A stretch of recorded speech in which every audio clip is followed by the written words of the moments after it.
Good morning. Today's June 6th. We're going to take a look at Bitcoin charts today, and I'll just dive right in. This is a 12-hour chart of Bitcoin from the recent high at 10K, the attempt to break it twice, double top, and then the failure to do that, to rally above. And what I've got drawn here is a pitchfork and a Fibonacci. I'll take the Fibonacci off just for a second so that we can get a little cleaner chart.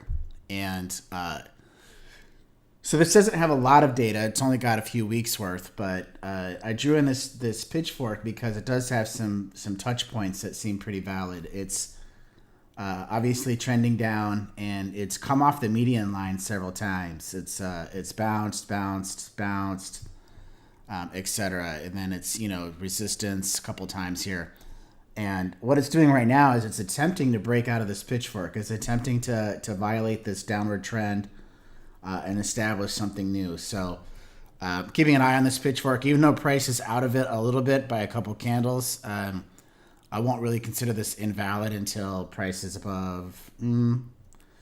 It could stay sideways or above 7,800 here. And then below, I would say 7,400 would be the further down. So bringing back our Fibonacci, the reason this is in is I've got a couple key levels. Fibonacci will generally, levels to watch are 1.0, 1.6, and 2.6. And if you lay that Fibonacci down a lot of charts, you'll start to see that it's really frequent for price to bounce around between 1 and 1.6, between 1.6 and 2.6, et cetera, et cetera. Those are just really key anchor points, and any kind of a move around those, any kind of directional change, generally your target will be the next higher or lower of those two. So with that said, we came down, we broke the 1618. Now we're bouncing around 2618. And I'm keeping an eye on this because we've been sideways for a couple of weeks. It doesn't mean we won't continue to be sideways for a little while. But if we break up above the 7,800, I would target the 1618 area, the 8,400. And if we break down below, I'd say 7,400, which we tested several times recently, then our next level would be 3,618, which is about 6,400. And that would put us back, in the middle of this pitchfork and continue that negative trend. So I can't say what it's going to do at this point. It's been sideways. It's been difficult to judge.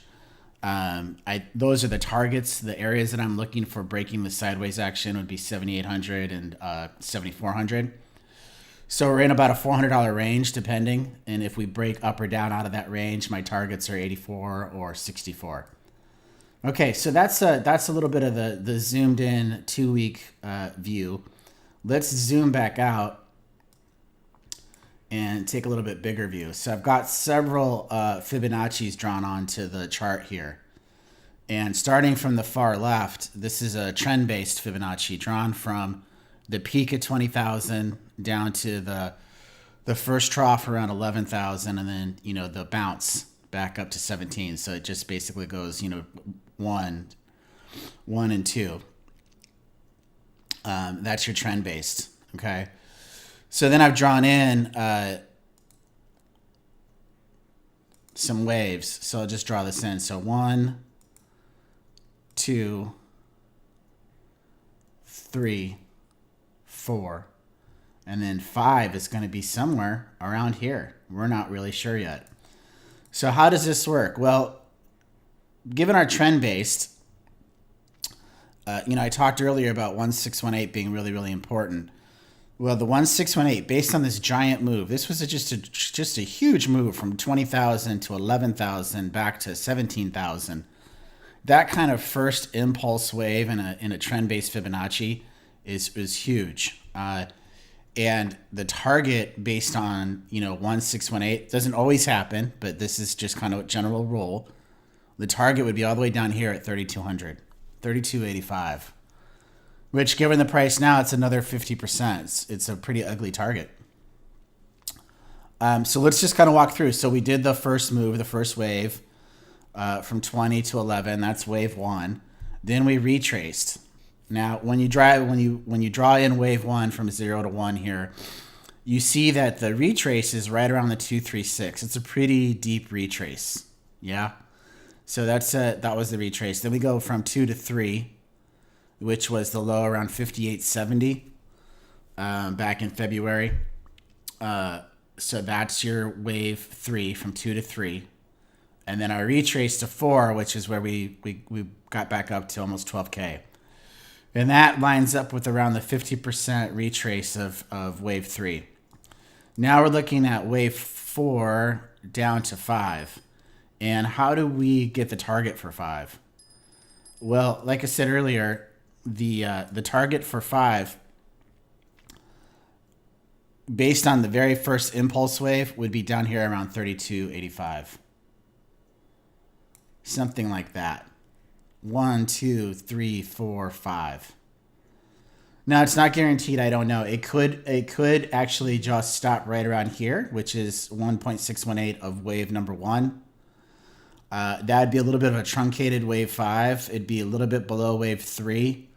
So it would double bottom test wave 3 and then potentially recover. So anywhere between, I would say, 6,000 and 3,200, give or take $500. That would be what you would expect given just the technicals. This could reverse right here. All of these waves could get invalidated. That's always possible. Bitcoin's pretty unpredictable. But given the Fibonacci's and looking at the waves, this is what I draw. This is what I see. This is what I think is potential. Okay, so that's a little bit about that chart. Let's move on to one other chart I wanted to take a look at for Bitcoin. So this is a 12-hour chart. And this is just a hand-drawn, the yellow line is just a hand-drawn line that I put in. And what I'm trying to illustrate here is that there is a dead cat bounce pattern. So much like when you would throw a ball in the air, you throw the ball in the air and the ball would go to the very peak, the highest it's going to go. It would come down, it would bounce, and then it would, this would be your bounce when the ball hits the ground. Then it would come up a little higher, or not as high as the first time, and then it would come down and bounce. And then it would bounce, that bounce would be not as high as the previous bounce, and then it would come down, hit the ground, it would bounce again, et cetera, et cetera. And then eventually it would just kind of like lay on the ground. Yeah. There's also a thing called a harmonic oscillation. You can Google that. Same exact pattern. And a lot of crypto coins will do this. A lot of crypto assets will huge peak and then bounce, bounce, bounce. What's going on is all of this coiled price, all of this euphoria gets unwound.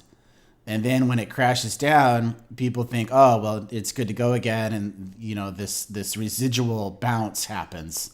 The ball went really high in the air, came down, hit the ground pretty hard, but it bounced. That's why you have a saying called a dead cat bounce. You throw a cat off of a building, the cat's going to bounce. And that's exactly what Bitcoin's done here. So given this, what are we looking at? Well, if we zoom in a little bit, it's actually obeyed like the 3 bounces pretty well. 1, 2, 3. Now it's a matter of is it going to bounce back up? And if it were to bounce back up, this is just hand drawn.